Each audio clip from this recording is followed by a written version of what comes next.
Good morning, everyone. I have new headphones today, and welcome back to Any Given Monday. I'm LJ Finney, and today we're diving into two critical leadership traits: focus and discipline.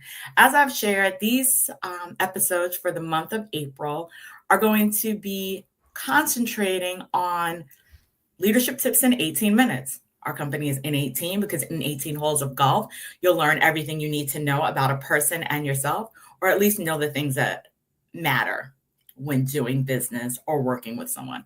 And I think one of the challenges we often see is there's a desire to solely take lessons, and there's a desire to read about leadership and read about business. But what I share and what our focus is practical application. You learn by doing, just as you would sit next to someone and become an apprentice. It's the same approach for golf. And I'm happy to share that. And so that's why we're here. And while I have realized that this is the season for golf, I mean, of course I knew that, but the season is now and the time is now. And so you'll see a lot of opportunities to start playing. Take advantage of them. However, if you want to improve your leadership skills as well as your golf skills, you need to practice. You need to find situations and scenarios that allow you to either test your patience or to test your focus or to test your discipline. Full confession, my focus on the golf course is, it took a long time to get hyper-focused. I like to socialize. I like to talk to people. And it was a very difficult journey learning how to be present as well as enjoy the game, my company, and the company I'm with, but to also accomplish the task at hand.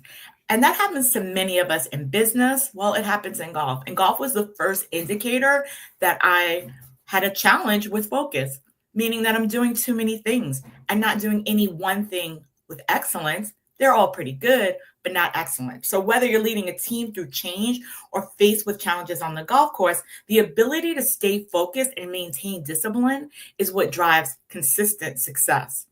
And if you think about golf specifically, it demands precision and consistency, just like leadership. On the course, every shot requires focus and discipline, from analyzing the terrain to executing the swing. These are the traits that are equally valuable for leaders as they navigate obstacles and manage change. So much so, I will tell you one of my hacks.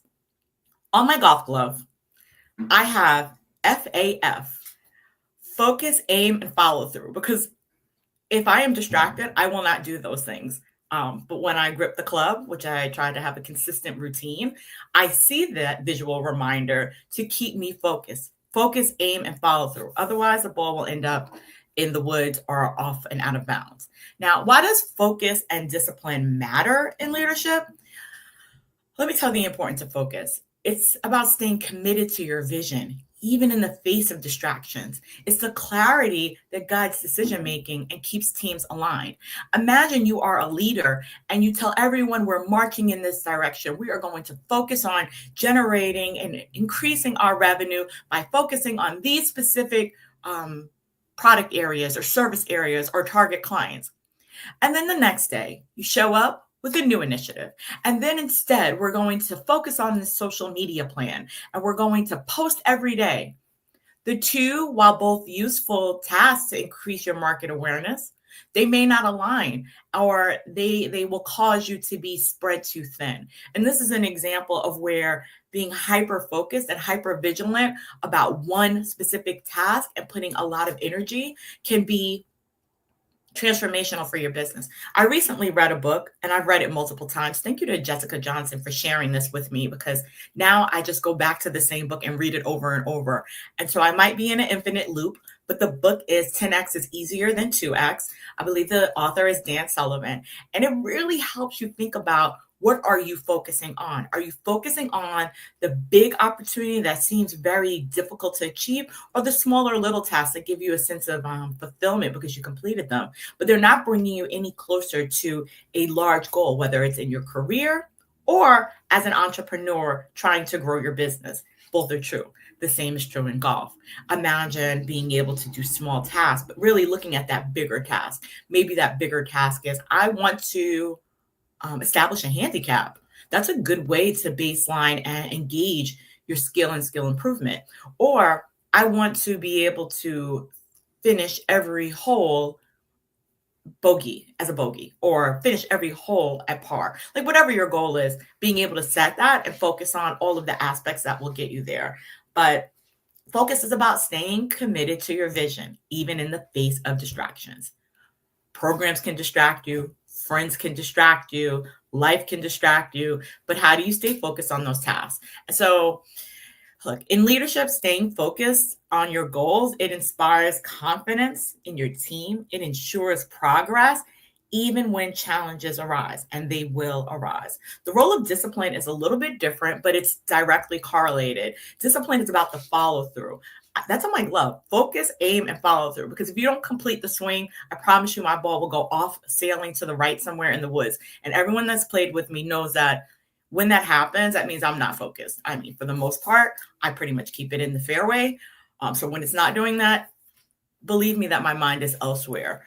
And it can be in a million different places. I have a long to-do list, as we all do. But discipline is about the follow-through. It's about showing up consistently, sticking with your plan, even when the path isn't easy. I tell people, or when asked, like, how was it today? I showed up. That was one step in the right direction. I keep showing up. The business, it ebbs, it flows. Keep showing up. Do not retreat. The game, each hole is a new hole, a new opportunity to improve. You lose the ball, keep showing up. Drop, take the penalty strokes, and move forward. Or pick the ball up and say, I'm going to just practice this hole. It's the beginning of the season, so you should be giving yourself a lot of grace. If you haven't gotten out to the range, please do that. Do that. The discipline is in practicing as well. No one just wakes up and shows up at the course and they're great. Trust me, I've learned that lesson the hard way. For many years of learning it the hard way.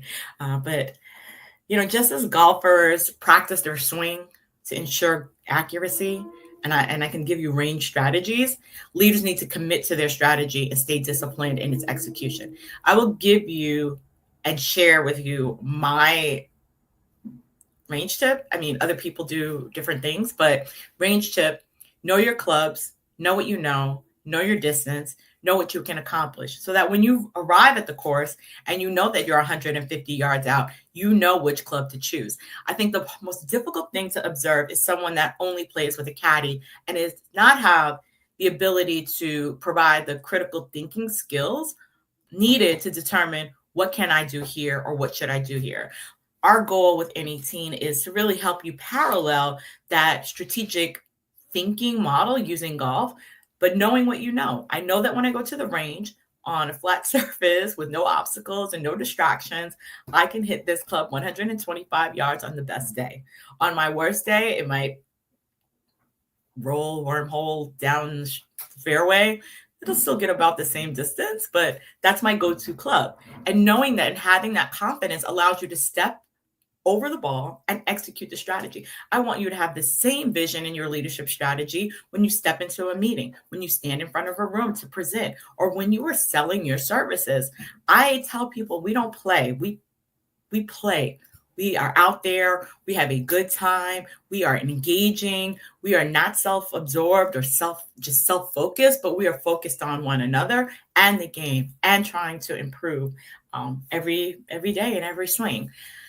I tell people, and I tell myself, and I'm telling you, think about your time when focus and discipline helped you overcome a leadership challenge. How did these traits impact your success? I ask these reflective questions because when coaching, I want you to look back and think about your successes. That was another Dan Sullivan book, actually. I was prompted to read The Gap in the Game. And your ability to motivate yourself can happen at a greater pace when you look back and see how far you've come and see all of your accomplishments and think about how you've gotten here versus where you haven't gotten to yet. So the vision is seeing the horizon, and the steps you go forward are to get there. But do we ever really reach the horizon? He says that in the book. But the bigger opportunity is in having a growth mindset about it, or looking back and seeing the gains, not what you didn't do, but what you did well, and retraining your brain to think about the accomplishments, like being able to pick up the club. Look how far you've come. but there's still a journey to go. That doesn't mean get complacent, just being able to focus and continue to train yourself and be able to like practice. So, strategies for developing focus. People as adults, individuals, even myself, I do not remember the things that I used to remember. I feel like I had a good memory or a decent memory. I have a cousin who we call her like, she has an elephant memory. She can remember anything, any facts. But as the years have gone on and as the age progresses, I have to write things down. However, focus is what we're talking about. I say that because there is such a thing as adult ADHD.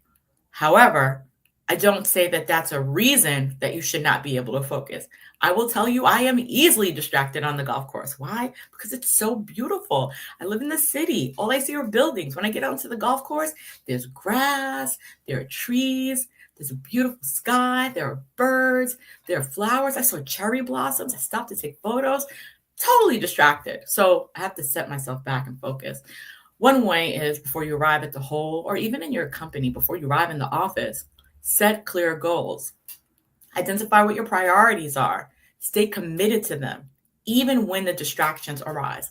Arrive at the hole, read the scorecard, look at the layout of the hole, think about what distance I want to hit one of the clubs, pray that I execute, focus, aim, and follow through, and then play the ball wherever it lies. Same thing when I'm in a meeting. I'm preparing for a leadership retreat that's happening next week. The discipline is sitting down and doing the work. I need to do the run of show. I need to make sure that all of the materials arrive on time. I need to make sure that my volunteers are trained. I need to make sure that the staff has the proper rotations, step by step, creating a focused plan and not just trying to wing it, but I'm preparing and I'm setting clear goals of what I want the day to look like and what experience I want the clients to take away from this experiential learning opportunity. I'll keep you posted on how it goes. And then practicing mindfulness, techniques like deep breathing. I'm a huge believer of the deep breathing and the visualization. The vision boards are a good way. I have my vision board on my phone now, but it helps you stay present and refocus and avoid mental clutter, because mental clutter is in every input. We've got phones, we've got your computer, you've got emails, you've got so many different, and then you have social media. You have all of these different inputs that are just vying for your attention, and attention is the new currency. If you are paying attention to something, that is worth money. And unfortunately, it's costing you money too, because that's time that you could be spending doing work or somewhere else. And so mindfulness is being able to stay present and avoid the mental clutter, and then limit distractions. That is one area where I find it more difficult. We're overstimulated in information, but you can create environments that support your ability to focus, minimizing interruptions and leveraging tools to prioritize your tasks. I do my best thinking on the golf course. The phone is off. I'm only present with the people that I'm with. I'm only thinking about my ball, and ideas come to me in those moments. And more recently, I've set a goal of walking. So for anybody that wants to walk, let me know, because it's even more, I would say it's very introspective that time. Just me, God, and happy Easter for those that celebrate it. And it's just us and nature. And we're just mindful, focused, and that can be very beneficial. When it comes to cultivating discipline, that's harder. And we know this because everything's a fast solution. You can lose weight quickly if you take this. You can, immediately lose or change your shape if you use this filter. But cultivating discipline is what differentiates strong leaders. They have strong discipline. And some of the easier ways, I say easier, but it's not really easy, but it's doable. Establish a routine. Set that meeting time, do the calendar block, do things that will support your success by reinforcing your leadership priorities. Hold yourself accountable. Others can't hold you accountable. If you wake up and you decide that you're going to eat all junk food, you're not going to exercise, you're not going to drink water, then you will get the result because of the actions that you took. So how can we hold ourselves accountable in a way that's fun and rewarding, and tracking the progress and making adjustments as needed? I will tell you how I'm doing it. I am using the 12-week year. I read this book, the 12-week year, and I think I reread it every 12 weeks. So if you know me, I'm again in infinite loops I'm in infinite loops when it comes to books. Like I keep rereading the same book because every time I read it, there's a new useful way and strategy to better streamline how I'm using my time. Or at least with business, not in life is still a struggle because I like to play golf and do other things. So sometimes I am trying to find ways to be more effective with using that time. Um, and I've been actually pretty good. And a good friend, I got to play golf with him this past weekend. And he said, you taught me to be protensional. And I said, well, what is that? I was like, is it a noun, a verb, an adjective? He's like, I think it's an adverb. But we said protensional. I said, can I have it? He's like, it's your word. You can have it. So now that's my word. So if you hear it, it's my word. Protensional. It's professional, relationship oriented, and intentional networking and business development strategies on the golf course. Love it. I'm using it all the time. It's mine. But leading by example. So cultivating discipline. That's what I was talking about before I digressed into a whole nother pathway. Holding yourself accountable, and then leading by example. What people see, they will do. When your team sees you disciplined, they will be inspired to follow suit. You don't know how to do something you've never done. But if you watch someone and observe the habits that they have, you will adopt them. If your habit is to be everywhere and doing everything, how can you be disciplined? That means you're not focused. And it may have like a strategy attached to it, but if you can't measure it, then it doesn't matter. What's not measured does not matter. If it's not a SMART goal, how can you know that you accomplished what you sought out to achieve? I will tell you, and while I get no promotional money for any of these recommendations, reading the 12-week year audiobook, honestly, because I don't know that I sit still in the way I used to, has been transformative because I applied it. And every time in every cycle, I improved. So I'm sharing that because it's applicable for anything. I have a health goal, I have a business goal, and I have a life goal. And even the life goal forces me to think differently about how I show up with my family, with friends, in romance, and in everything, in every aspect of my life, and even how I consume food. So golf is your practice ground as well. Same thing. Set a plan. If you've worked with me, I've given you the pathway. And if you're not using that pathway, then that's an excuse. And growing up, we learned that excuses were the tools of the incompetent, building monuments of nothingness. So use the tools. Go to the range. Hit the ball. Set a plan. Take a warm-up lesson. Go to the pitch and putt. Go to the 9-hole. Play and feel and learn and acknowledge what's happening so that you know how to go back to the lesson and improve. I tell people you have to try it to improve, because what are you fixing? You don't know what's wrong. So it's like going to the doctor and say, I don't know what the diagnosis is yet. I don't know what's wrong with me, but I don't feel well. Well, you know that you don't feel well. So that's a better example. But on the course, every shot teaches you focus and discipline. It also teaches you where your areas of improvement are. Just as with leadership, you go into a meeting, you're talking to a team, they give you feedback, and that's how you learn how to improve. Feedback helps you improve. So while golf will challenge you to concentrate on each moment while maintaining composure as a leader is rather critical.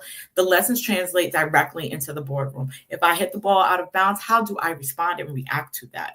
If the ball doesn't do as I expected, how do I adapt? We talked about adaptability. These are things that golf can teach you and ways that you can apply it that are used to discern what it's like to work with you. I will share that firsthand. I've never explicitly made a deal on the golf course where I'm like, oh yeah, let's go do this. But I will say that I've built relationships, and I will say that those relationships led to other opportunities. And in any given moment, I've talked through details of work on the golf course. But for the most part, I'm out there just trying to get to know someone and determine, what will it be like to work with them? What is their response? Are they optimistic? Are they pessimistic? Or do they have integrity or do they lack integrity? Like, how do they show up for themselves? Regardless of what I'm thinking, I'm just observing. But let's look at how focus can help one leader drive organizational change. I will say one of my clients, despite facing constant pressure stayed committed to their vision to increase and improve the leadership skills of everyone in their C-suite, as well as the staff members in their company. About 200 people in that company. And they started from the top down, started with themselves and then looking at their peers. And now they're focusing on the rest of the organization. I will say we are at time, but your closing call to action, focus and discipline are more than just about getting through the challenges. It's about thriving in the face of them. And the invitation is for you to join us as we continue to explore leadership lessons and how you can apply leadership and to any situation, but how you can use golf to learn that. Mindfulness isn't difficult. We just need to remember to do it. And that came from Sharon Salzberg. So thank you for joining us on Any Given Monday. I'll see you next Monday.